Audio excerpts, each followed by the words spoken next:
안녕하십니까. 세 번째 시간입니다. 오늘도 한번 재밌게 민법 공부를 해보도록 합시다. 우리가 지난 시간에 이제 그 법률 행위에 대해서 계속 살펴봤는데요. 법률 행위라고 하는 것은 우리가 첫 시간에 배웠겠지만 의사 표시를 본질적인 요소로 하는 법률 요건이다. 이렇게 해서 법률 행위를 정의를 할 수 있잖아요. 그래서 지난 시간까지는 우리 법률 행위의 목적의 그 유효 요건에 대해서 한번 살펴봤습니다. 근데 이제 이번 시간에는 이 법률 행위의 구성 요소죠.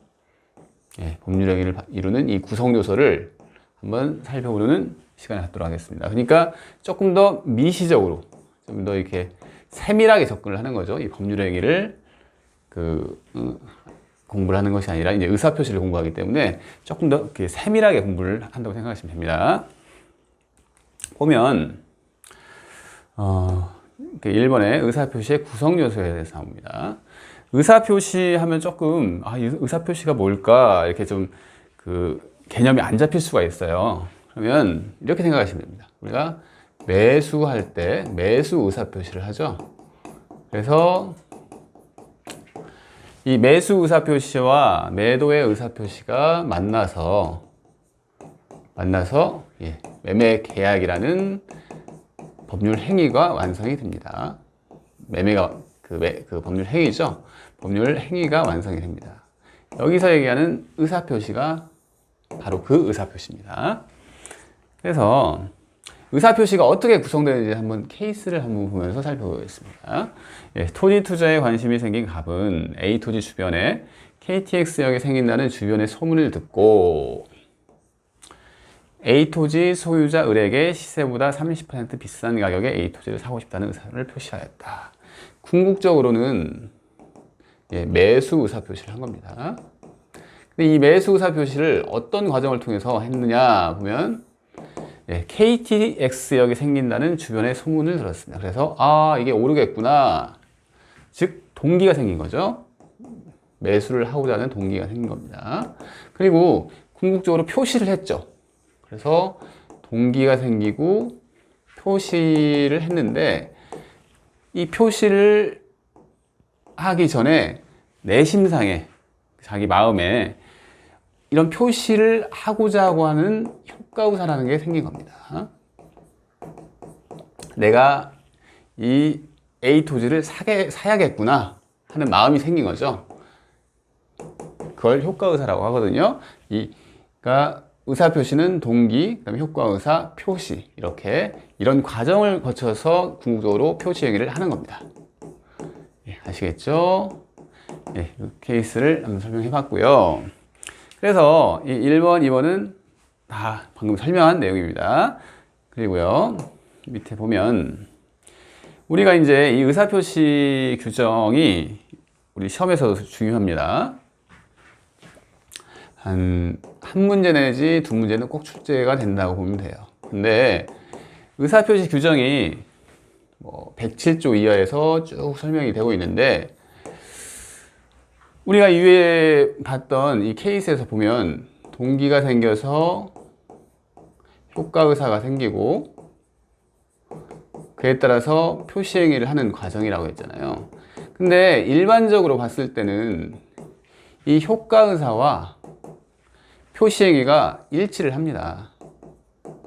별 문제 없으면 다 일치를 해요.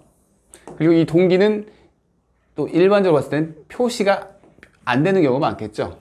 자기 마음속에 이거 오를 것 같네 이러는 것은 계약서상에 이런 걸 쓸 일이 없기 때문에 이 동기는 표시가 일반적으로 안 됩니다. 그래서 이 효과의사와 이 표시행위가 이게 중요한데요. 일반적으로는 일치를 하는데 불일치할 때 아니면 일치를 하지만 그 일치하는 과정에서 하자가 있을 때 이럴 때가 이제 문제가 돼서 우리 민법에서는 규정을 하고 있는 겁니다. 그러니까 일치가 됐을 때는 정상적인 법률이기 때문에 전혀 문제가 없죠. 문제 삼을 것이 없어요. 근데 이 불일치가 될 때 아니면 하자가 있을 때 이걸 어떻게 처리할 것인가가 우리 의사표시 규정이라고 생각하시면 됩니다. 근데 지금 이 표를 딱 봐가지고 알 수 있는 내용이 없잖아요. 그죠? 우리가 이제 이 이후에 계속 배울 내용인데, 여러분들이 이 표를 보면서 제가 이제 이걸 마지막에 넣을까, 처음에 넣을까 이제 고민을 하다가 처음에 넣은 이유는 적어도 이렇게만 현재 기억을 해 두시면 돼요. 아, 네 가지. 비진입 표시, 통정 허위 표시, 착오해야 하는 의사 표시, 사기 강박해야 하는 의사 표시가 지금 이 이후에 배우는 내용이구나. 네 가지구나. 이걸 순서대로 이렇게 1번 비진입 표시, 그 다음에 통정 허위 표시, 그 다음에 3번 착오해야 하는 의사 표시, 4번 사기 강박해야 하는 의사 표시를 우리가 배우는구나. 이 정도는 기억을 해 두시면 훨씬 더 나중에 공부할 때 쉽다는 얘기입니다. 그래서 이 내용은 설명을 안 하겠습니다. 넘어가도록 하겠습니다. 그래서 우리가 1번 비진입 표시, 첫 번째로 배우는 게 비진입 표시라고 했죠. 근데 이 비진입 표시를 그냥 한번 아무것도 모르는 상태에서 한번 생각을 해봅시다. 비진입 표시, 무슨 얘기죠? 진위가 아닌 의사 표시. 그러니까 진위가 아닌 의사 표시입니다. 여러분 딱 그 어떤 느낌이 오나요? 방금 제가 효과의사와 표시가 중요하다고 했는데, 일반적인 경우에는 이 두 개가 일치를 하지만 비진입 표시에서는 일치를 안 한다는 얘기예요. 표시를 했어요. 표시를 했는데 이 효과의사랑 일치를 안 할 때를 비진입 표시라고 합니다. 난 이런 마음이 아니었는데 난 이렇게 표시를 했어. 이런 경우가 생길 수가 있다는 얘기죠. 그래서 이 케이스를 보면서 한번 그 비진입 표시가 뭔지 한번 구체적으로 한번 살펴보도록 합시다. 케이스를 한번 봅시다. 케이스 1번 문제 볼게요. 코로나로 인해 극심한 적자에 빠진 항공사가 적자에 빠졌다고 합니다. 이 갑회사인데 순환명령 휴직 제도를 실시하기로 하면서, 그러니까 뭐 무급 휴직이라고 하잖아요. 무급 휴직. 그러니까 퇴사를 하지는 않지만 돈을 주지 않으면 그 급여를 주지 않으면서 무급으로 휴직을 받고 있는 거예요. 그럼 상당히 이제 그분들은 이제 생활에 좀 공국에 처해지겠죠. 순환명령 휴직 제도를 실시하기로 하면서 동시에 그냥 명예퇴직 할 사람은 명예퇴직을 해라 해가지고 그 신청도 함께 받고 있다고 합니다. 근데 이 갑회사가 그런데 거기에 다니고 있는 을이 이제 근로자겠죠. 자기가 안타깝게도 휴직 대상자로 선정된 것을 자기가 알게 됐습니다. 그래서 어떤 의사표시를 했냐면, 사실 마음속으로는 바라는 상은 아니죠. 그 퇴사를 한다는 게. 하지만 현재로서는 명예퇴직을 신청하는 것이 최선이라고 생각을 했습니다. 그래서 사직원을 제출했다고 합니다. 그래서 을의 사직원 제출 효력에 대해서 묻고 있습니다. 근데 궁극적으로 이 사람은 어떤 의사표시를 했죠?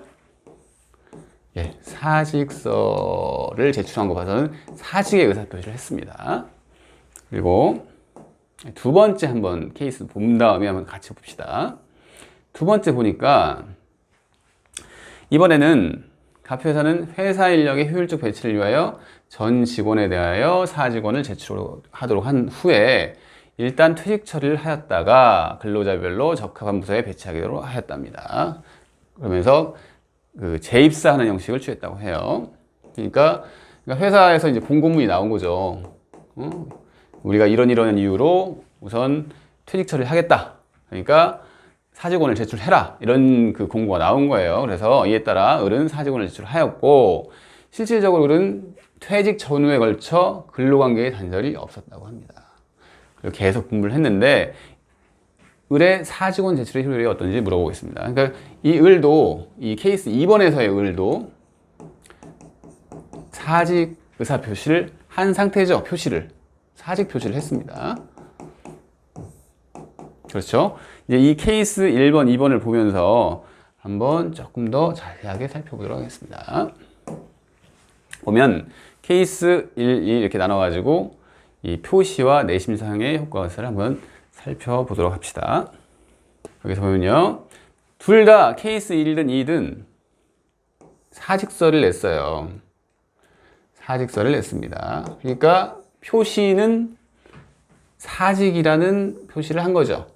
둘 다. 하지만 케이스 1에서는 자신이 어떤 얘기를 생각을 했죠? 아, 참 바라고 희망사항은 아니에요. 자기가 그 사직을 한다는 것이에요. 하지만 현재로서는 최선이라고 생각을 한 거죠. 그래서 이 사직서를 낼 때 어떤 생각을 했냐면, 아, 내가 사직을 하게 되는구나. 어쩔 수 없이. 이런 생각을 한 겁니다. 그렇죠? 근데 이제 두 번째에서 보면요. 두 번째에서는 근로관계 단절이 없어요. 그러니까 계속 회사를 똑같이 그냥 그 회사를 다니고 있는 거죠. 근데 회사에서 어떤 그런 공고문이 떠가지고 사직서를 그냥 제출한 거예요. 어떤 마음을 가지고 있을까요? 사직한다는 마음을 가지고 있을까요? 아, 이것은 뭐 그냥 형식적인 건가 보다 해가지고 사직에 그 효과 의사가 없는 경우죠. 그래서 케이스 1번은 이게 일치가 된다는 얘기입니다. 두 개 같아요. 그래서 이 경우에는 진이죠. 아, 자신의 효과 의사대로 그냥 표시를 한 겁니다. 그래서 이때는 진이 아닌 의사 표시가 아니에요. 진의에 의한 의사 표시예요. 예, 케이스 1번은. 그래서 별 문제 될 게 없습니다. 그러니까 사직 처리가 된다는 얘기죠. 하지만 케이스 2번에서 보면 이 둘이 일치를 하지 않습니다. 그렇죠? 일치를 하지 않기 때문에 이런 경우를 비진의, 아, 진의가 아니구나. 그 사직서 제출이 진의가 아니구나. 이런 경우에만 107조를 적용한다는 얘기입니다. 네, 아시겠죠? 그래서 다시 교재로 가봅시다. 그래서 이제 비진의 표시가 어떤 건지 아실 거라고 생각을 합니다. 그러니까 어떤 표시를 했는데 그 표시에 대응되는 효과 의사가 있는지 없는지, 그리고 그게 없을 때를 판단을 해가지고 없을 때를 비진의 표시라고 하는구나, 이렇게 생각을 하시면 됩니다. 그 관련 법 규정이 여기 107조에 나옵니다. 한번 읽어볼까요? 네, 중요한 조문입니다. 107조는 조문에서 시험 문제가 나올 때가 많습니다. 의사표시는 표의자가 진이 아님을 알고 한 것이라도, 그러니까 비진의 표시일 때 한 것이라도 원칙적으로 효력이 있습니다. 비진의 표시는 원칙적으로 유효해요. 그래서 방금 본 케이스 2번이 이제 비진의 표시라고 했는데, 원칙적으로 유효라고 하면, 아, 사직의 의사표시가 유효하다는 얘기죠. 원칙적으로는. 하지만 그러나가 나옵니다. 상대방이, 회사가 이 표의자, 근로자의 진이 아님을 알았거나 알 수 있을 때는 무효로 합니다. 회사가 자기가 공고를 낸 다음에 이렇게 그 일을 진행을 했기 때문에 당연히 알았다고 볼 수 있겠죠. 이 사람이 사직의 의사표시를 했지만 이게 진의가 아니라는 것을 회사 측이 알았다고 보여집니다. 이런 경우에는 무효이기 때문에 이 을의 사직서 제출 행위, 그러니까 사직의 의사표시는 무효라고 보여지는 거죠. 그리고 이 2번은 조금 이따가 설명을 할게요. 그래서 이제 이 이후에 보면 의의는 설명을 했죠. 의사와 표시가 일치하지 않는다는 것을 표의자가 알면서, 알면서 해야 돼요. 그리고 알면서, 모르면서 하면 그게 착오입니다. 알면서 하는 의사표시입니다. 그리고 바로 이 뒤에 나올 이 통정의 의사표시가 있는데, 이 비진의 표시와 같아요. 거의 같지만 통정 의사표시는 상대방과 통정을 해야 돼요. 통정. 이거는 이제 통정 허위 표시를 이렇게 공부를 하시면 자연스럽게 알게 되는 내용이기 때문에 이것도 넘어가도록 하겠습니다. 그래서 봅시다. 그러면 비진의 표시가 요건이 나오는데요. 방금 사직서를 보면서, 사직서 케이스를 보면서 한번 비진의 표시가 어떤 요건을 갖춰야지 비진의 표시인지 한번 봅시다. 우선 의사표시로 인정될 수 있어야 돼요. 이게 무슨 얘기냐? 어떤 사람이 막 헛소리를 합니다. 헛소리를. 그러니까 진의와 표시가 어떤 다른 막 의사표시를 하는 것 같이 저는 보여요. 하지만 그 사람이 엄청나게 술에 취해 있어요. 아니면 그 배우가 연극 무대에서 막 무슨 의사표시 관계된 얘기를 막 해요. 그러니까 막 나는 어떻게 할래? 너에게 뭘 줄래? 뭐 이렇게 하는데 이것은 명백한 대사죠, 대사. 이처럼 의사표시가 명백히 아니라고 보여지는 그런 상황에서 하는 의사표시는 이 비진의 표시랑 전혀, 그러니까 문제될, 그러니까 의사표시라고 해서 가치가 없다는 얘기죠. 그래서 의사표시여야 합니다. 두 번째 보면, 이게 이제 제일 중요한 요건이겠죠. 효과의사와 표시행위가 불일치하는 상황이죠. 예, 이것이 이제 제일 중요한 상황이고, 그리고 그 상황을 표의자가 알고 있어야 합니다. 비진의 표시는 자기가 얘기를 하면서 나 이거 내 지금 표시랑 이 의사랑 좀 다르다는 걸 알아야지 비진의 표시가 되는 거죠. 그래서 이 세 가지 요건을 갖추어야지 비진의 표시라고 합니다. 네, 그렇고요. 한번 봅시다. 그래서 요건 1, 2, 3번이 있는데 그것은 이제 다 넘어가고요.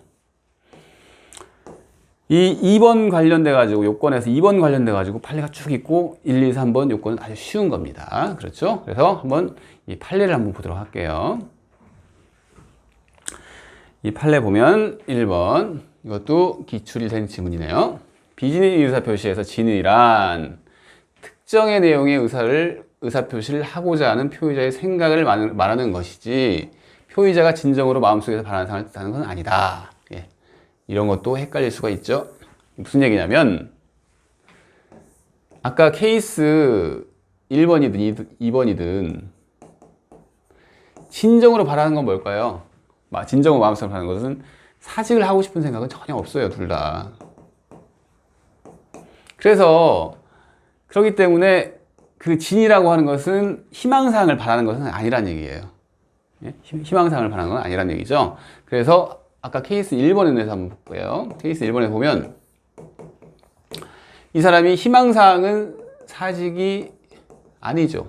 하지만 어쩔 수 없이 이게 최선이라고 생각하고 그 사직의 의사표시를 한 거죠. 그리고 이게 내 사직 처리가 되겠구나 생각을 한 거예요. 자기의 의사 표시 행위를 통해서. 희망사항은 사직할 생각이 이 경우에도 없었던 거예요, 사실은. 그래서 그걸 이 효과의사라고 얘기를 하는 건 아니라는 얘기죠. 진이라고 하는 건 아니라는 거죠. 그래서 진이는 표의자가 진정으로 마음속에서 바라는 상황을 뜻하는 건 아닙니다. 가끔 이제 이걸 바꿔가지고 진정으로 마음속에 바라는 상황을 뜻하는 것이다. 이렇게 객관식 지문에 나오면 그건 틀린 내용이죠. 그래서 여기까지는 이제 이해를 하셨고요. 재산을 강제로 뺏긴다는 것이 표의자의 본심으로 잠재되어 있었다 하더라도 내가 지금 재산을 뺏기는구나. 하지만 어쩔 수 없겠구나. 자기가 강박에 의하여서만 증여를 하기로 하고 그러니까 안 뺏기고 싶다는 것이 희망사항이고 희망사항은 여기서 말하는 진위가 아니라고 그랬죠. 그래서 어쩔 수 없이 내가 증여를 하겠구나 하면서 증여의 의사표시를 한 거예요. 그래서 증여기를 하기로 했습니다. 이게 효과의사겠죠. 그에 따라서 이 증여를 한 겁니다. 표시로 이어진 거죠. 그래서 이런 경우에는 결여된 것이라고 볼 수 없으니까 진이 아닌 의사표시로 볼 수 없다는 내용입니다. 1-1번 볼까요? 같은 내용이에요. 1번이랑. 봅시다. 관련된 내용인데요. 이것은 1-1번은 제가 그 케이스 내용이랑 같은 내용이에요. 그래서 넘어가도록 하겠습니다. 그러니까 진정으로 바라진 않았지만 이게 최선이라고 생각한 거예요. 그래서 이 경우에는 진이 아닌 의사표시가 아닌 거죠. 예. 그리고 2번 봅시다. 2번도 이제 같은 케이스입니다. 그러니까 1번이랑 1-1번, 2번은 둘 다 케이스에서 나오는 얘기예요. 그리고 이게 제가 판례를 케이스로 한번 그냥 연결을 시켜 본 겁니다. 이것도 같은 얘기죠. 퇴직 전후에 걸쳐 실질적인 근로관계에 단절 없이 계속 근무를 했습니다. 이런 경우에는 회사 또한 그것을 알았다고 볼 수 있는 거죠. 비진의 표시인데 그걸 알았기 때문에 사직 의사표시는 무효이고 그래서 사직은 효과가 없다 이 얘기입니다. 퇴직의 효과는 생기지 아니한다 이 얘기입니다. 그러면 3번 봅시다. 3번도 비슷한 얘기죠. 합병이 있어요. 회사 합병이 있습니다. 네, 합병이 있어요. 합병이 있는데 합병 한번 봅시다. 회사가 합병을 해요. 이걸 합병회사라고 하고 합병당하는 회사를 피합병 회사라고 합니다. 근데 피합병 회사의 근로자들이 있겠죠. 이 근로자들이 퇴직 처리를 합니다. 퇴직 처리를. 이제 내가 새로운 회사로 가는데 그 전에 딱 깔끔하게 하기 위해서 이 둘 사이에 그 퇴직, 그러니까 이 사람이 사직의 의사표시를 하고 사직 처리를 하는 거죠. 그런 다음에 이 합병회사에서 계속 근무를 합니다. 근무를 계속 해요.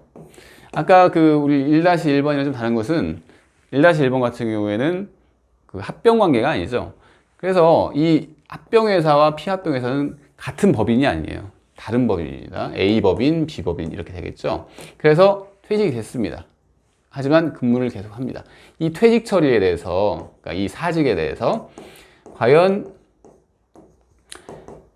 근무는 계속 하지만 1-1번이랑 같지만 이 경우에는 퇴직 처리가 된 거로 본 거죠. 여기서 그 어떤 법률 관계를 끝낸 다음에 계속 근무하기로 한 겁니다. 조금 달라요, 사안이요. 그래서 3번 같은 경우에는 합병 전에 피합병회사를 사직하여 사직 의사표시를 한 거죠. 그때까지 퇴직금을 다 정산을 받았답니다.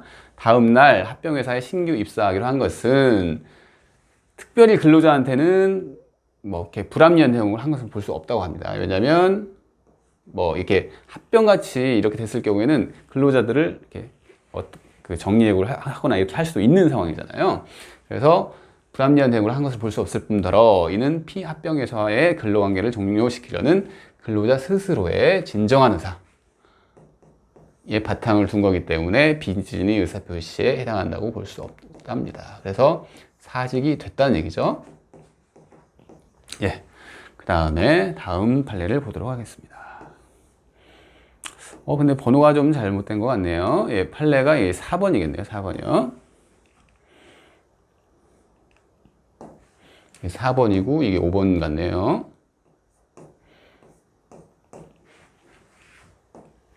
예, 4번을 보겠습니다.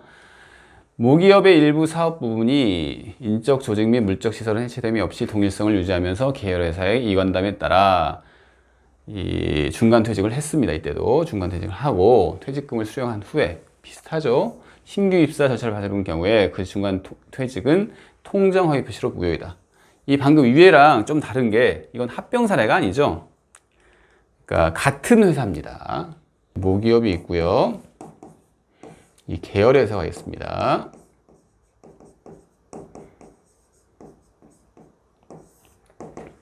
계열회사가 있는데 이거 어떻게 보면 그 같은 기업 집단이죠. 근데 물론 이 경우에도 아까처럼 퇴직금도 받고 있지만 근로관계가 단절되는 거 없이 계속 다니고 있습니다. 이때 사직의 의사 표시는 BGD 표시겠죠. 사직 처리가 되지 않은 겁니다. 그리고 다시 볼까요? 그러면 5번 판례를 보도록 하겠습니다. 한번 읽어볼까요? 법률상 또는 사실상의 장애로 자기 명의로 대출받을 수 없는 자를 위하여 대출금 채무자로서의 명의를 빌려준 자에게 채무부담의 의사가 없는 것이라고 할 수 없으므로 그 의사 표시를 비진의 표시에 해당한다고 볼 수 없다고 합니다. 한번 설명을 해보겠습니다. 그러니까 그 금융기관이 있어요. 금융기관이 돈을 빌려주죠. 근데 이 갑한테 이 갑이 돈이 필요한 사람이에요. 근데 이 사람이 대출 한도가 막혔어요. 더 이상 대출을 받을 수가 없습니다. 그래서 이 을에게 부탁을 합니다. 부탁을 해요. 그래서 내가 사정이 이런데 좀 네가 금융기관에 네 명의로 좀 돈을 빌리면 안 되겠니? 좀 이렇게 좀 해줘라. 그리고 자기가 갚겠다. 응? 내가 계속 꾸준히 갚을 테니까 이렇게 해달라는 부탁을 한 겁니다. 그래서 금융기관이랑 을이랑 소비대차, 돈 빌리는 게 소비대차라고 했죠. 소비대차 계약을 맺습니다. 플러스 뭘 했겠죠? 저당권 설정도 했겠죠. 은행이 그냥 돈 빌려주는 경우는 거의 없습니다. 저당권 설정을 합니다. 근데 여기서 이 판례를 보면 이 을이 대출받을 수 없는 갑을 위해서 을이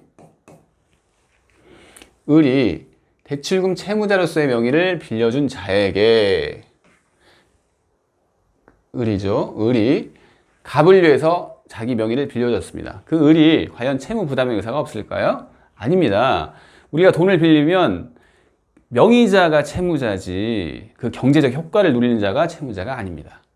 그죠? 그래서 채무 부담의 의사가 없는 것이라고는 할 수 없다는 얘기예요. 그러니까 채무 부담 의사가 있다는 얘기죠, 결국. 있기 때문에 그 의사 표시를 비진의 표시에 해당한다고 볼 수 없죠. 그러니까 이 효과 의사랑 표시가 일치하지 않은 경우를 비진의 표시라고 하는데, 채무자로서 자기 명의를 빌려줬어요. 표시를 했죠. 근데 그 효과 의사도 내가 궁극적으로 채무자라는 것을 의혹을 했다는 거죠. 그래서 이게 일치하기 때문에 비진의 표시가 아니라는 얘기입니다. 일치하기 때문에요, 이 판례에서는. 그래서 비진의 표시라고 해당한다고 볼 수 없습니다. 근데 설령 한번 봅시다. 근데 이 을이 비진의 표시를 주장을 하는 거예요. 이 을이, 명의를 빌려준 을이 이거 비진의 표시 아니냐 했더니 법원은 이런 얘기를 합니다. 그래, 설령 네가 주장하는 것처럼 그 의사 표시가 비진의 표시에 해당한다고 하더라도, 네 말이, 네 주장이 그렇다 한다면 내가 한번 생각을 해줄게, 이 소리인데, 상호 신용 근거로서는 은행이죠. 은행이 이 비진의 표시를 알았어요? 몰랐죠, 이 경우에는. 몰랐습니다. 어떤 양해가 있었다거나 이런 것도 아니고 몰랐습니다. 몰랐을 경우에는 107조가 어떻게 적용된다고 그랬죠? 비진의 표시는 원칙적으로 유효라고 했죠. 그래서 유효가 무슨 얘기죠? 그 소비대차 계약이 유효하다는 얘기죠. 그렇기 때문에 채무자로서 을이 채무자가 된다는 얘기입니다. 이 계약은 유효하게 성립되었다는 얘기죠. 아시겠죠? 그리고 요건은 다 봤습니다. 1번, 2번, 3번이요. 그리고 효과 이건 다 봤습니다. 당사자 사이에서의 효과를 한번 볼게요. 이게 두 개로 나눠지는데 이쪽이 훨씬 중요합니다. 당사자 사이에서는 우리가 아까 107조 봤는데 유효가 원칙이라고 했죠. 비진의 표시를 했을 경우에 갑과 을만 있는 경우에요. 제3자가 없는 경우에는 비진의 표시는 유효가 원칙이죠. 비진의 표시라고 하더라도 유효가 원칙입니다. 2번, 다만 상대방이 비진의 표시임을 알았거나 알 수 있었으면 무효입니다. 이게 시험에 나왔었네요. 그래서 우리가 모든 의사표시는 어떤 그 의사표시는 유효로 어떤 추정을 받아요. 그래서 무효를 주장하는 자가 그걸 입증을 해야겠죠. 아까 케이스 1이었죠. 케이스 1번에서 보면 2번이었나요? 2번에서 보면 사직의 의사표시를 했는데 회사의 근로관계 단절이 없이 계속 다닌 사례 있잖아요. 그러면 이게 비진의 표시라고 했잖아요. 그래서 원칙적으로 유효입니다. 즉 사직의 의사표시는 유효라고 보여지는 거예요. 근데 알았거나 알 수 있었을 경우에는 무효가 된다고 했죠. 근데 이 회사가 이렇게 당연히 무효를 그냥 받아주면 좋은데 회사가 딴 얘기를 하는 거예요. 만약입니다. 만약에 그랬어요. 그랬으면 회사는 네가 사직의 의사표시를 했으니까 이게 107조 비진의 표시로서 유효하지 않느냐 했는데, 그러면 이 근로자는 무효를 주장을 해야겠죠. 그러니까 유효라고 추정을 받기 때문에 이 근로자가 무효 주장을 해야 한다는 얘기예요. 그게 받아들여져야지 무효가 된다는 얘기입니다. 그래서 무효를 주장하는 자가 그것을 입증 책임을 진다는 얘기입니다. 넘어갈게요. 2번 봅시다. 케이스를 제가 하나 더 이렇게 넣어놨는데요. 한번 봅시다. 재력을 뽐내는 것으로 정평이 나 있는 갑은, 갑이 좀 이렇게 잘난 척을 하는 좋아하는 사람입니다. 그래서 절친인 을과 식사하던 중에 이 과시 목적으로 고가의 시계를 을에게 증여할 의사 없이 넌지시 건넸습니다. 그리고 과거에도 비슷한 일이 있었나 봐요. 그래서 과거에 실제로 이와 비슷한 일이 여러 번 있었고, 그럴 때마다 다음날 갑은 시계를 회수를 해왔다고 합니다. 이제 갑이 을에게 증여를 한 거죠. 증여의 의사 표시를 한 거예요. 의사 표시는 했어요. 표시는 했는데, 증여라는 표시를 했는데, 내심상 증여의 의사표시가, 그 효과 의사가 있었나요? 이 사람은 없었습니다. 그리고 과거에도 이런 비슷한 일이 있었기 때문에 을은 이런 상황을 알고 있었죠. 그래서 알았거나 알 수 있었다고 보여집니다. 그래서 107조 단서에서 알았거나 알 수 있었을 경우에는 무효로 한다고 했죠. 그래서 여기까지 보면 대충 이게 무효가 되겠구나. 그래서 갑이 다시 무효니까 회수해 갈 수 있겠구나, 이렇게 생각을 한 겁니다. 여기까지 그렇게 생각할 수 있겠죠. 근데 이 을이 좀 기분이 상했을 거 아니에요. 뭐야 얘, 이러면서 상했을 건데, 그래서 기분이 상한 을은 곧바로 병에게, 바로 그날 병에게, 이 갑이 찾아오기 전에 병에게 그 시계를 팔았는데, 이 병은 이게 비진이 표시라는 걸 전혀 몰랐던 선이라고 합니다. 그래서 병은 을이 시계의 소유자라고 생각을 하고 이 시계를 샀습니다. 과연 병이 시계의 소유를 주장할 수 있는가 하면서 선의취득은 고려하지 말 것. 즉, 그러니까 이게 이제 선의취득 요건이 뭐 이렇게 성립이 될 수도 있는데, 그것은 나중에 이제 선의취득을 잠깐 배우는데요. 그런 건 생각하지 말자는 얘기예요. 여기는 이제 비진이 표시 파트니까. 아까 제가 이 조문을 그냥 좀 넘겨볼까요? 했던 게 있습니다. 한번 봅시다. 이 판례 전에 이 조문을 보면서 제가 이것은 좀 이따 설명을 할게 했어요. 전항의 의사표시의 무효는 갑이 을에게 시계를 증여를 했는데, 이게 무효라고 판단이 되죠. 무효는 선의의 제3자 병이 있습니다. 병한테 바로 팔았죠. 대항하지 못한답니다. 이 사람이 시계를 찾고 싶은데, 이 사람은 이거 내 거야, 내 갑 소유권이야, 내 갑인데 내 소유권이야, 이걸 병한테 대항하지 못한다는 얘기입니다. 대항이란 얘기가 뭘까요? 근데 느낌이 이렇죠. 이 사람이 소유권을 취득하겠구나. 이게 이 사람이 이 사람한테 대항 못하니까 이 사람이 더 세다는 얘기죠. 그래서 소유권을 취득하겠구나, 이렇게 판단을 할 수가 있습니다. 다시 이쪽으로 돌아가서요. 35페이지 돌아가서 여기서 이제 이 판례를 봅시다. 이 107조 2항 다시 설명을 해놨죠? 네. 그래서 이 제3자란, 그럼 여기서 107조 2항의 제3자란 비진위 표시에 의해 형성된 법률 관계를 토대로, 이게 무슨 얘기일까요? 그러니까 보면 갑과 을이 어떤 그 법률 관계가 형성이 됐죠. 그러니까 외형상, 이게 사실 무효라고 하지만 외형상으로 봤을 때는 을이 시계를 넘겨받은 거죠. 외형상 형성된 법률 관계를 토대로 새로운 법률 관계를 맺었습니다. 새로운 법률 관계, 새로운 매매를 맺었죠. 그래서 이 병이 이 제3자에 해당한다는 얘기입니다.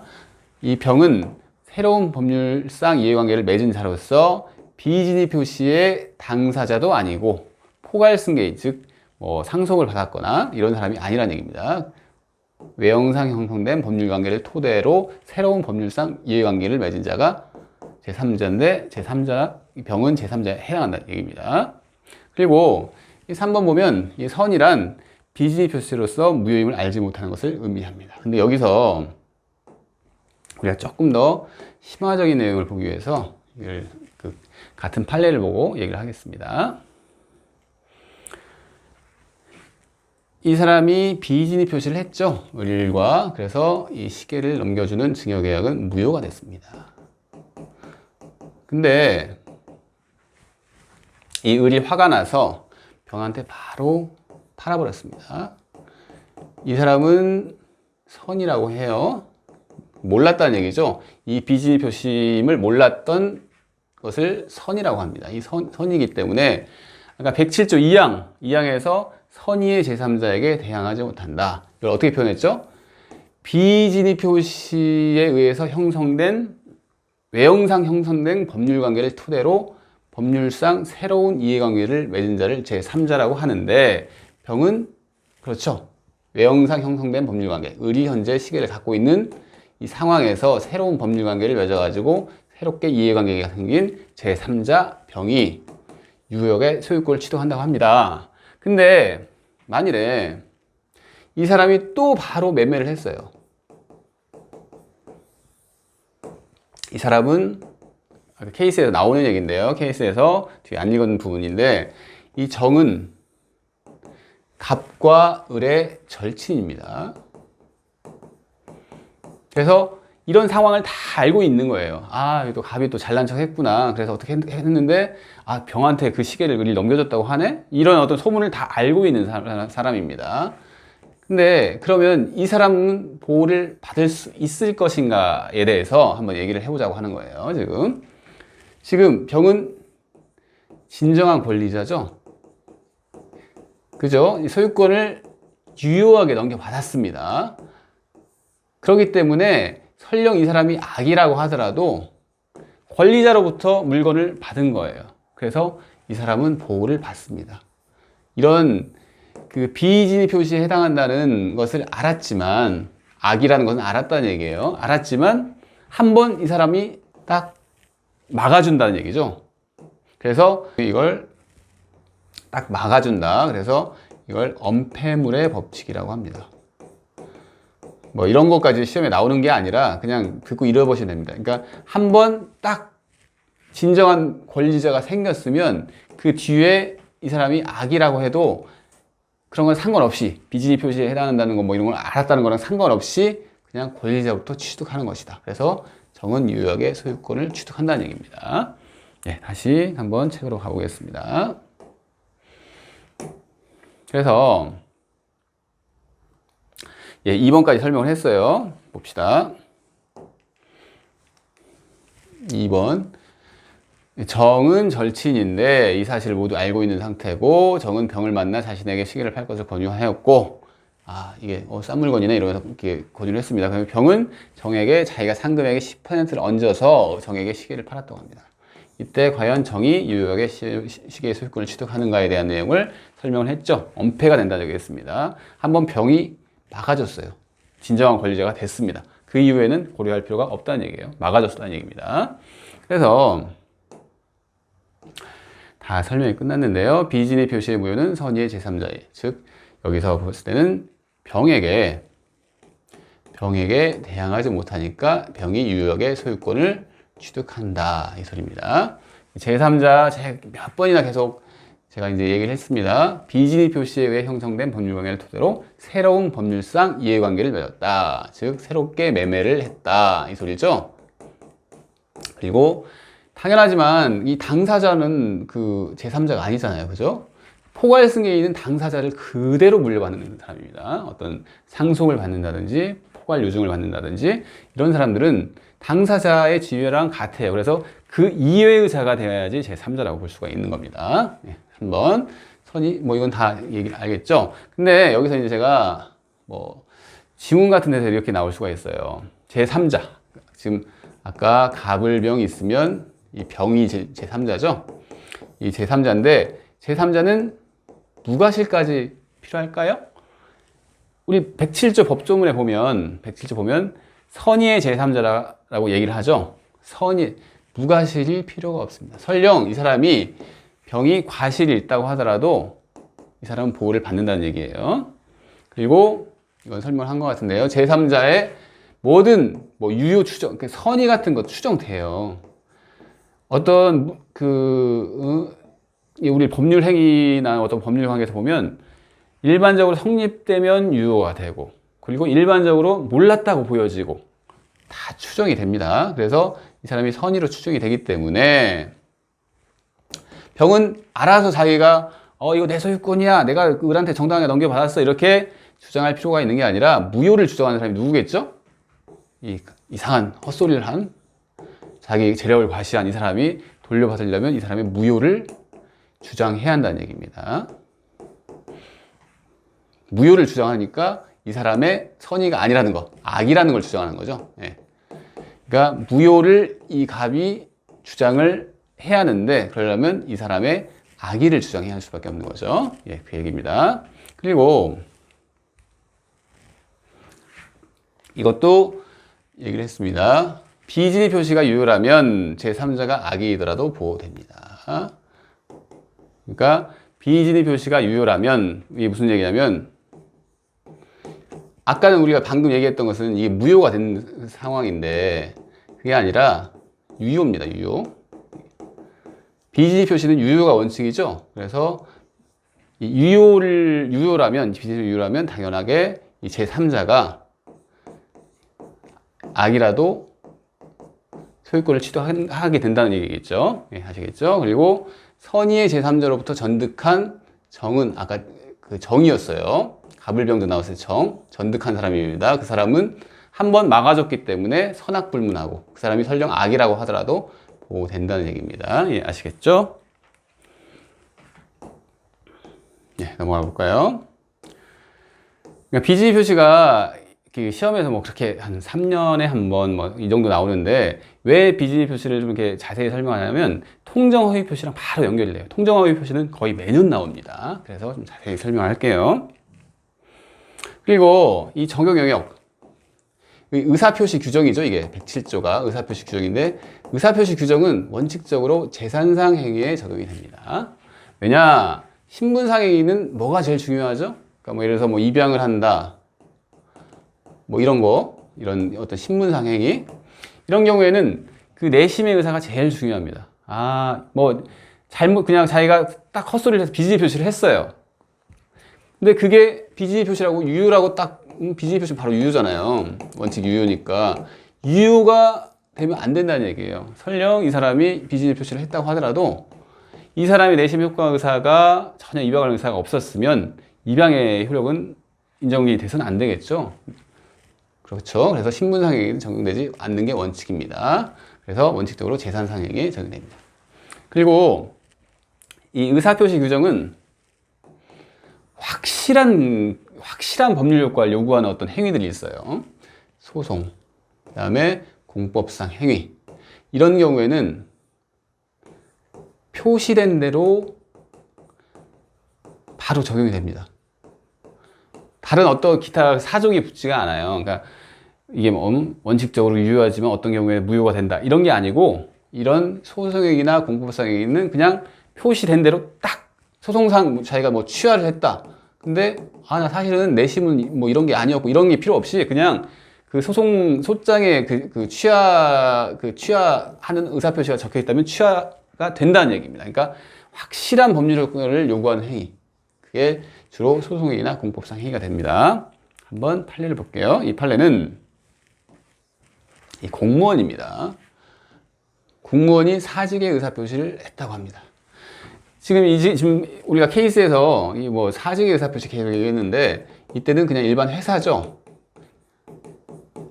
그죠? 하지만 여기는 근로자가 아니라 일반 공무원입니다. 공무원이 사직의 의사표시를 하여 의원 면직 처분을 하는 경우 비록 사직원 제출자의 내심의 의사가 사직할 뜻이 아니었다 하더라도 진위 아닌 의사표시에 관한 민법 107조는 성질상 이와 같은 사직의 의사표시에는 그러니까 공법상 행위인 이런 이 공무원이 사직의 의사표시를 하는 것도 공법상 행위죠. 그렇기 때문에 이 경우에는 준용되지 않는다고 합니다. 그래서 표시된 대로 그러니까 공무원이 사직의 의사표시를 했으면 바로 사직의 의사표시가 효력이 발생한다는 얘기죠. 그대로 효력이 발생합니다. 예, 아시겠죠? 그러면 이제 비진입 표시를 다 봤는데요. 한번 통정 허위 표시를 보도록 하겠습니다. 방금 얘기 드렸지만 이건 거의 매년 한 문제에 나옵니다. 아주 중요한 파트예요. 그래서 비진입 표시랑 통정 허위 표시는 거의 같다고 얘기를 했습니다. 어떤 요건 같은 게 거의 같아요. 한번 볼까요? 제가 이거 써놨는데 1번, 3번까지는 비진입 표시와 동일하다. 요건이. 단지 상대방과 통정이 있을 것만 통정 허위 표시에서 추가적으로 요구하는 겁니다. 한번 이 케이스를 보면서 통정 허위 표시가 뭔지 한번 살펴보도록 하겠습니다. 제가 한번 통정 허위 표시는 전 시간에 설명을 잠깐 드린 적이 있습니다. 사업가 갑은 사업으로 많은 빚을 지게 되어 자신이 가지고 있는 재산보다 빚이 더 많게 되는 상황에 처하게 되었습니다. 그런데 갑의 채권자 을은 갑을 찾아가 일주일 내에 돈을 갚지 않으면 소를 제기하겠다고 엄포를 놓았습니다.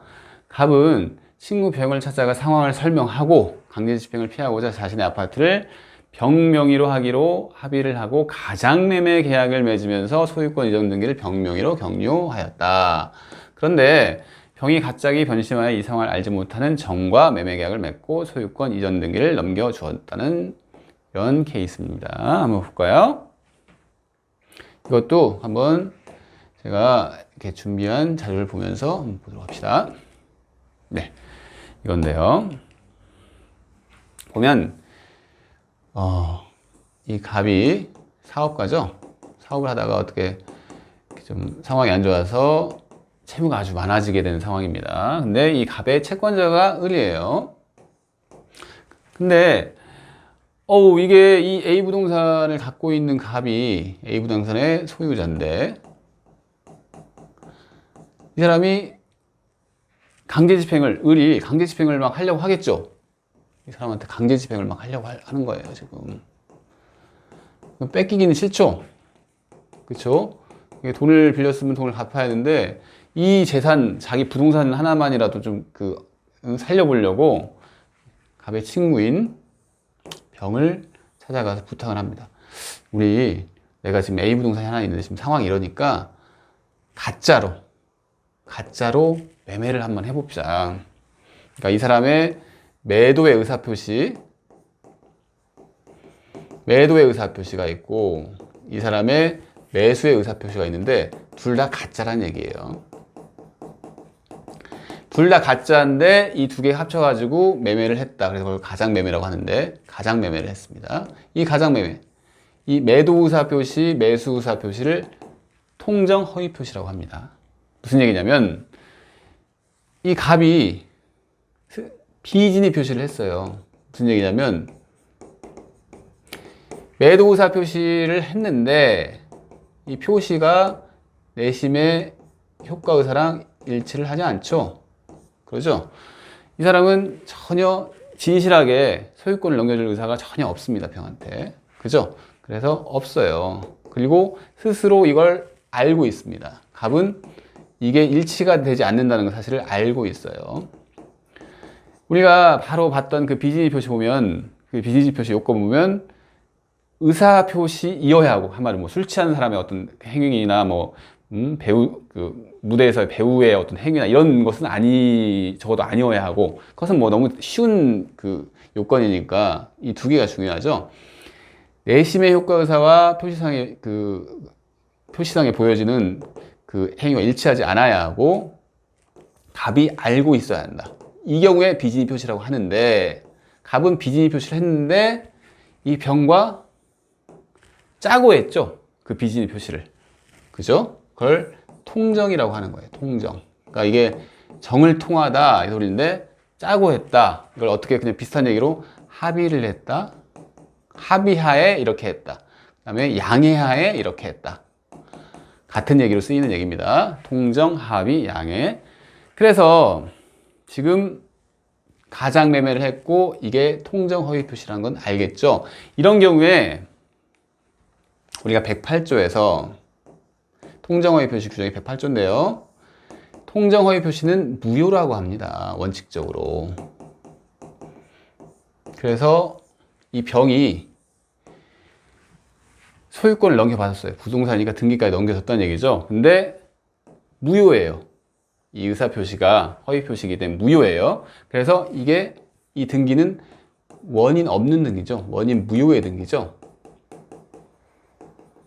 그래서 우리 통정 허위표시에서는 원칙적으로 이렇게 이 둘만 관계됐을 때, 그 통정 허위표시 당사자들 둘만 관계됐을 때는 이걸 무효이기 때문에 이 갑이 이 사람한테 돌려받을 수 있습니다. 있는데 새롭게 정의라는 사람까지 나와요. 108조 2항에서 보면 또 이제 비슷한 얘기를 해요. 그 비진입 표시에서처럼 선의의 제3자에게 대항하지 못한다. 이런 얘기가 똑같이 나옵니다. 통정 허위 표시의 무효를 가지고 선의의 제3자에게 대항하지 못한다는 얘기를 합니다. 우리가 아까 비진입 표시했을 때랑 똑같은 얘기예요. 선의의 제3자에게 대항하지 못한다. 즉, 이 무효를 이 사람이 유효하게 소유권을 취득했는데 이 사람이 통정허위 표시라는 걸 전혀 모르는 상태에서 계약을 맺은 사람인 정이 이 사람이 무효를 이 사람한테는 주장하지 못한다는 얘기입니다. 아시겠죠? 다시 한번 책을 보겠습니다. 그러니까 비진입 표시를 자세히 설명했기 때문에 통정허위 표시는 훨씬 더 빠르게 설명할 수가 있는 거죠. 그래서 이제 케이스 1에 대해서 봤습니다. 한번 의의를 볼까요? 상대방과 통정하여 하는 비진입 표시를 통정허위 표시라고 합니다. 이 케이스가 예입니다. 강제징 편의병 형식으로 가상매매 형식으로 친구에게 소유권 이전 등기를 하는 경우. 아시겠죠? 구별 개념 볼까요? 여기서 1번은 아주 중요한 거고요. 2번은 안 중요합니다. 이해가 잘 안 되시면 그냥 넘어가셔도 되는 파트라는 얘기예요. 구별 개념 봅시다. 이건 한번 설명을 해볼게요. 방금처럼 우리 케이스처럼 그런 예도 있지만 이런 예도 통정허위 표시의 일종입니다. 무슨 얘기냐면 이 사람이 이 사람한테 증여를 하고 싶어요. 근데 증여세가 좀 센가 보죠? 증여를 하고 싶어요. 증여를 하고 싶은데 증여세가 세서 이 을과 우리 그냥 이걸 매매로 하자. 이렇게 얘기를 한 겁니다. 그럼 보면 갑자기 법률 행위가 두 개 툭툭 나오죠? 근데 이 매매는 짜고 한 거기 때문에 통정허위 표시로서 이 행위를 가장매매라고 합니다. 통정허위 표시라고 했죠. 둘이 짜고서 비진입 표시를 한 겁니다. 갑 입장에서는. 근데 여기서 문제가 되는 것은 이 증여예요. 이 증여의 효력을 어떻게 볼 것이냐. 보면 이것은 무효지만 과연 이 증여가 무효가 될까요? 생각을 해보시죠. 이 사람한테 그래 증여해가지고 소유권까지 넘겨졌습니다. 이 소유권은 실체 관계에 부합하는 등기죠. 증여를 할 생각은 있었어요. 그죠? 그래서 이 증여를 뭐라고 하냐면 숨겨진 행위, 이 가장행위를 통해서 숨겨진 행위, 그래서 은닉행위라고 합니다. 은닉행위는 실제로 은닉행위가 있었죠. 은닉행위인 증여라는 그 의사표시가 있죠. 그래서 이거는 유효합니다. 아시겠죠? 이런 상황이에요. 한번 다시 봅시다. 그래서 이것은 아주 시험에 잘 나오는 지문입니다. 표면에 드러나지 않는 숨겨져 있는 행위를 은닉행위라고 하는데, 즉 여기서는 증여계약이죠. 방금 얘기해서 봤습니다. 그래서 은닉행위는 유효하다.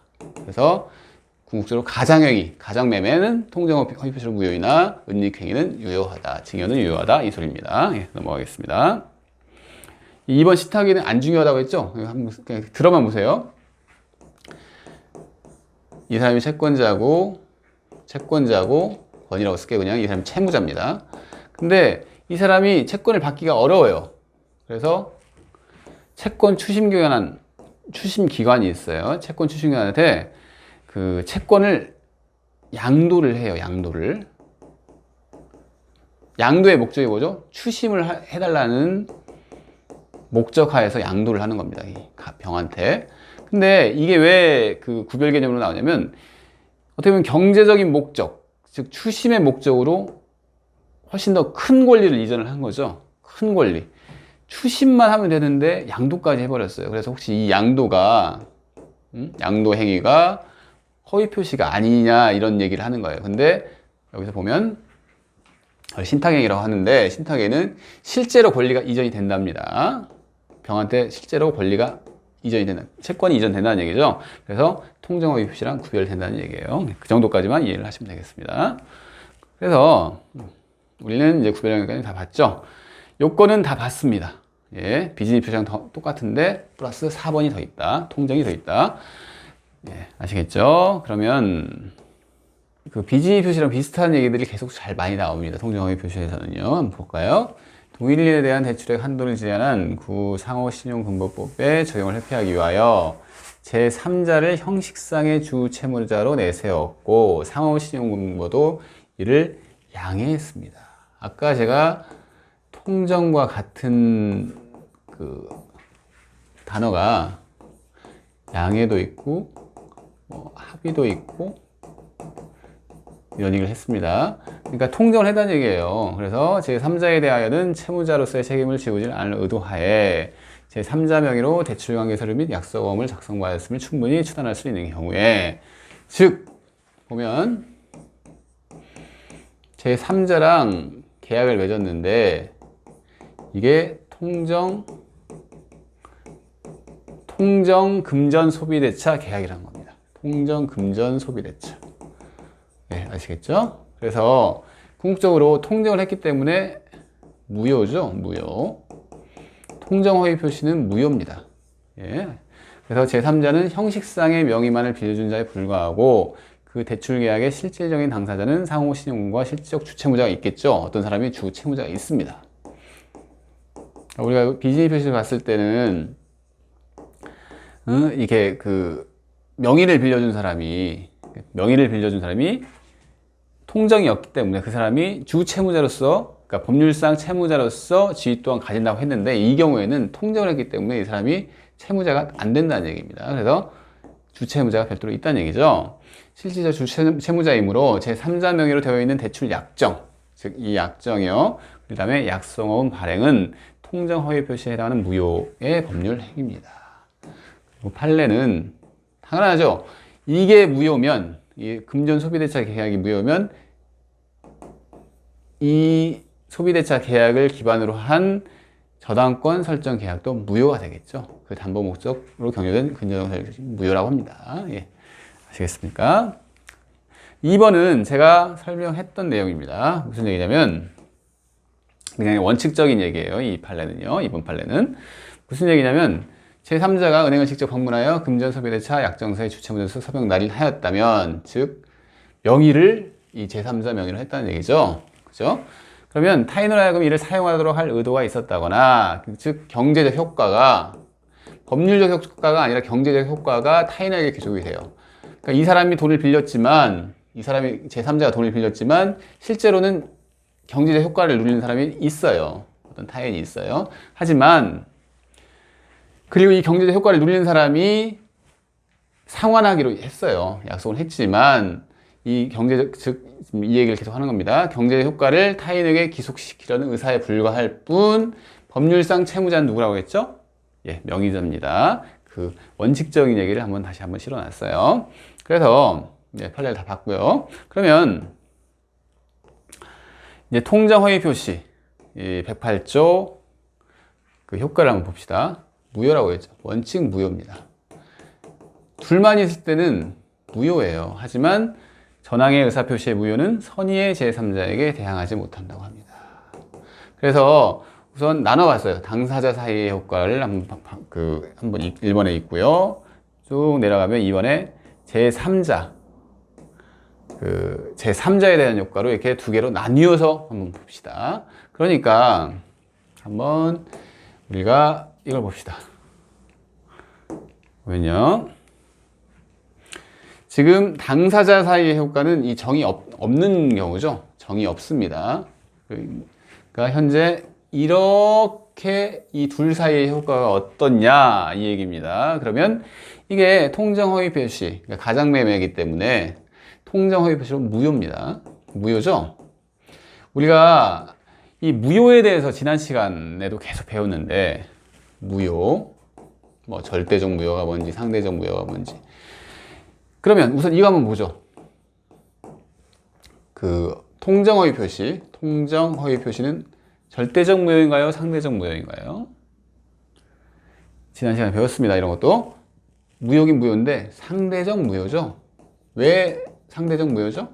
절대적 무효가 뭐고 상대적 무효가 뭐죠? 절대적 무효는 예외를 인정하지 않는 무효라고 했죠. 모든 사람에게 다 무효인 경우인데 108조, 그러니까 통정 허위 표시 같은 경우에는 이 선의인 사람이 제3자인데 이런 경우에는 이 사람이 더 우선한다고 그랬죠. 이 사람한테 무효를 주장할 수 없기 때문에 이런 경우를 통정 허위 표시 상대적 무효라고 합니다. 그거 한번 봤고요. 그러면 이제 다시 지금 이 둘만 지금 보자고 그랬죠. 이게 없습니다. 이런 경우에 무효인데 무효는 뭐랑 연결되죠? 부당이득이랑 연결됩니다. 바로 부당이득이라는 게 뭐냐면 법률상 원인 없이, 그러니까 매매가 무효가 됐으니까 법률상 원인 없이 소유권이 넘어갔죠. 법률상 원인이 없어요. 법률상 원인이 없이 등기가 넘어간 경우에는 이 사람은 법률상 원인 없이 자기의 소유권을 잃어버린 경우죠. 그렇기 때문에 부당이득 반환 청구를 할 수 있다는 얘기예요. 부당이득. 근데 우리가 지난 시간에 배웠지만 부당이득은 두 가지 종류가 있습니다. 뭐가 있냐면 원칙적인 부당이득, 즉 741조가 있고요. 103조랑 연결되는 746조 불법 원인 급여라는 게 있다고 했죠. 그러니까 이게 다 연결이 되는 내용이에요. 그래서 불법 원인 급여는 103조 위반이었을 때 뭐죠? 103조 위반이었을 때 어떻게 되죠? 반환 청구하지 못한다. 원칙적으로 부당이득은 반환 청구할 수 있다는데 103조 위반의 법률행위 같은 경우에는 이런 경우에도 그 불법 원인 급여에 해당이기 때문에 반환 청구하지 못한다. 단 수익자에게만 그 불법 원인이 있는 경우에는 반환 청구할 수 있다. 여기까지 배웠었어요. 근데 우리가 지금 얘기하고 싶은 것은 이 통장 허위 표시가 103조 위반일까요? 하는 겁니다. 103조 위반으로 무효인가? 근데 보면 103조는 좀 세다고 그랬죠? 반사회 질서 법률행위는 좀 센 겁니다. 그러니까 상당히 나쁜 행위예요. 나쁜 행위. 근데 우리가 이 사람의 강제 집행을 면할 목적으로 가장매매를 한 거죠. 이런 경우에는 103조 위반이 아닙니다. 그러니까 통정허위 표시는 103조 위반이 아니에요. 그렇게 이해를 하시면 돼요. 그만큼 나쁜 행위가 아니라는 얘기죠. 103조 위반이 될 만큼. 그래서 103조 위반이 아니기 때문에 746조가 적용되는 게 아니라 일반적인 741조가 적용된다는 얘기입니다. 그래서 답은 일반적인 741조가 적용되기 때문에 없을 경우에는 이 병한테 다시 등기를 돌려받을 수가 있습니다.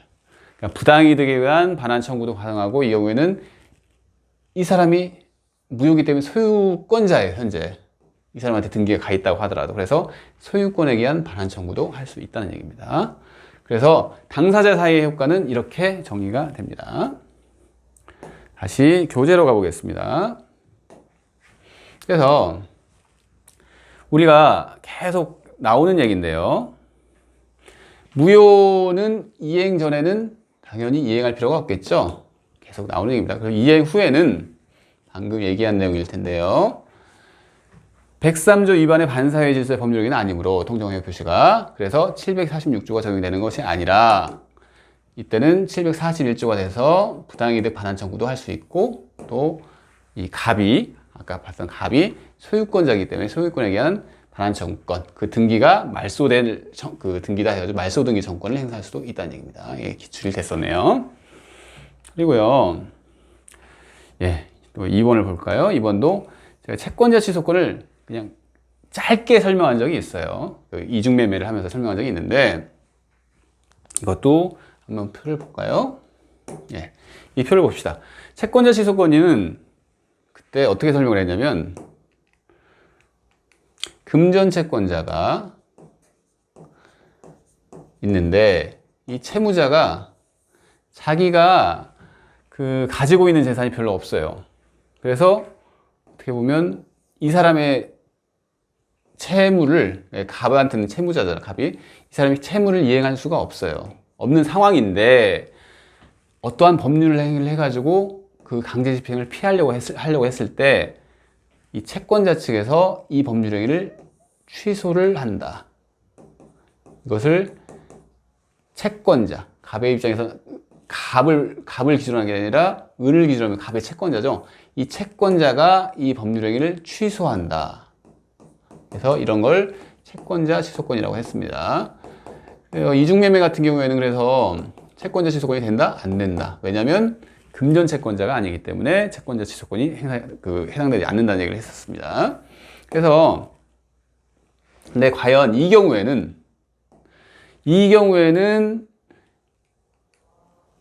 이 채권자 취소권을 행사할 수 있는지가 문제가 됩니다. 왜 이게 문제가 되냐면 이 취소라는 거 하는 것은 원칙적으로 어떤 법률행위가 유효일 때 취소라는 얘기가 나와요.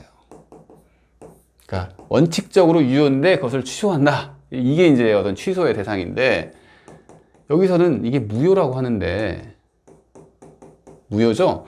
무효라고 하는데 어차피 무효인데 뭘 취소를 하는 게 좀 이상하지 않아요? 어차피 무효인데 뭘 취소를 해요? 근데 판례가 이제 중요합니다. 판례는 특별한 이유를 밝히지는 않는데 채권자 취소권을 행사할 수 있다는 입장입니다. 이걸 취소를 할 수 있다는 입장이에요. 그래서 시험에 나옵니다. 한번 교재를 봅시다. 이 예는 여기서 보면 얘는 제가 방금 그렸던 얘랑 똑같은 얘기예요. 그래서 통정 허위 표시의 표의자의 채권자가 즉 아까 봤을 때 그 채권자 있죠? 채권자가 채권자 취소권을 행사할 수 있는지 여부 해서 이 판례는 긍정. 결론만 알아두시면 됩니다. 이게 이렇게 기억하시면 되겠네요. 통정허위 표시는 무효인데 무효를 뭘 취소로 하지? 근데 판례는 인정을 하고 있다네? 이렇게 이해를 하시면 돼요. 넘어가겠습니다. 그래서 이제 당사자에 대한 효과를 봤어요. 그럼 제 3자에 대한 효과를 보도록 하겠습니다. 제 3자의 효과. 이게 시험에 아주 많이 나오죠. 특히나 이 제3자가 어떤 사람인지, 어떤 사람이 제3자에 해당하는지에 대해서 이게 시험에 참 자주 나오는 부분입니다. 여기는 좀 기니까요. 한번 끊었다 갈게요.